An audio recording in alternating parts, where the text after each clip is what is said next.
आज ये वक्त गम का है, दुआ का है, फाका काशी का है, इंसानों की सलामती के लिए जिक्र और फिक्र का है।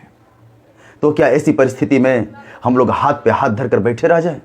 नहीं दोस्तों, आपने भगत सिंह का नाम तो सुना ही होगा। उन्होंने जेल में रहकर तकरीबन 300 किताबें पढ़ डाले। लोगों ने कहा ये तो पागल हो गया है। तो भगत सिंह ने कहा, ये जितने जख्म है सीने पर, ये फूलों के गुच्छे हैं, हमें पागल ही रहने दो, हम पागल ही अच्छे हैं।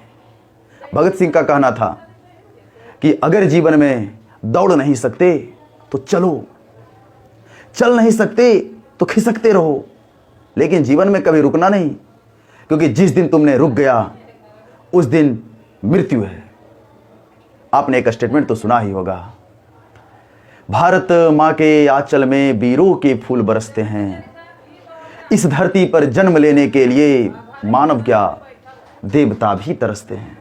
सोच सकते हैं दोस्तों, जिस भारत भूमि पर जन्म लेने के लिए देवता जैसे लोग तरसते हैं और हमारा जन्म मानव के रूप में हुआ है, तो क्या हम अपने जीवन को ऐसे गवा दें, ऐसे जाने दें? हमने अक्सर लोगों को कहते हुए सुना है, जीवन में बड़ा तकलीफ है, बड़ा संघर्ष है, बड़ा कठिनाई है, दुख ही दुख है। अरे भाई, जीवन में दुख, संघर्ष, तकलीफें लगा रहता है। अगर ये सब जीवन में ना हो तो जीवन का कोई मजा नहीं होता है। दुख, संघर्ष, तकलीफें ये सब हमारे चटनी के समान होता है। जैसे हमारे भोजन पे जब चटनी आ जाता है तो भोजन का स्वाद बदल जाता है। अगर ये सब ना होता तो हमारा जीवन में कोई मजा नहीं होता। इसीलिए इन सब चीज़ों को झेलना पड़ता है और दुख, संघर्ष, तकलीफों को जो है नज़रअंदाज करके, इसे इग्नोर करके जो आगे निकलता है वही जीवन में सबसे ऊंचा पद हासिल करता है, वही महान कहलाता है। तो मैं आप लोगों से यही कहना चाहता हूं कि जीवन में कभी रुकना नहीं है। हम मानते हैं कि कोरोना की वजह से बहुत सारे विद्यार्थियों के दिल पे चोट पहुंचा होगा और किसी को मजा भी आता होगा।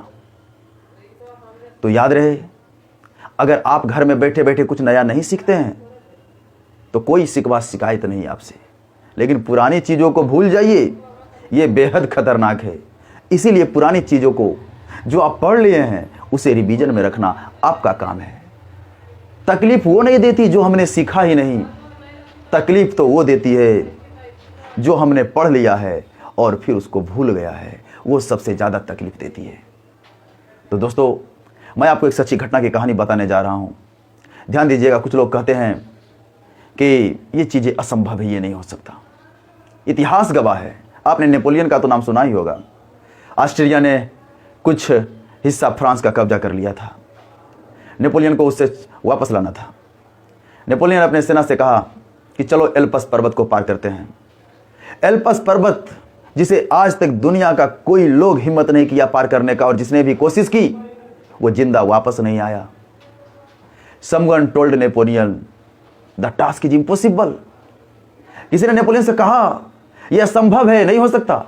Napoleon replied that the word impossible did not exist for him. Napoleon ने जवाब दिया कि इम्पॉसिबल नाम का वर्ड हमारी डिक्शनरी में नहीं है।